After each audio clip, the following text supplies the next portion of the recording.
Welcome to Burlap Teachers. Enjoy the video. In this video, I will explain how to replace an inner tie rod on a Toyota Corolla. Before we begin, safety is paramount.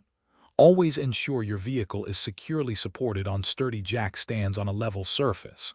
Gather all your necessary tools, including a reliable jack, a specialized tie rod removal tool, and a torque wrench.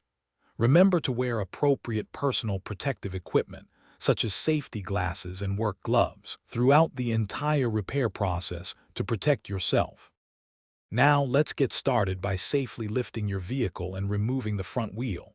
First, loosen the lug nuts, then raise the car and remove the wheel. Next, locate the outer tie rod end. You will need to remove its cotter pin and castle nut.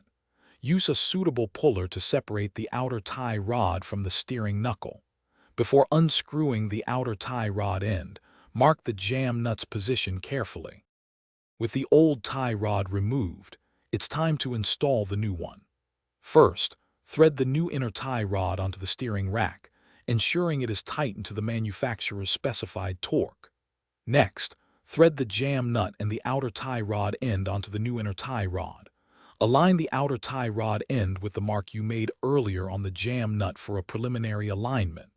Finally, reattach the outer tie rod end to the steering knuckle and secure it with a new cotter pin. After installing the new inner tie rod, carefully reinstall the wheel and lower your vehicle. Ensure all lug nuts are properly tightened to their correct specifications. Double-check that all components are secure and that no tools or debris are left near the steering system. Most importantly, schedule a professional wheel alignment immediately after completing this repair. Proper alignment is crucial for safe driving and preventing premature, uneven tire wear, ensuring your Corolla handles correctly. Thanks for watching. Consider subscribing if this video helped you.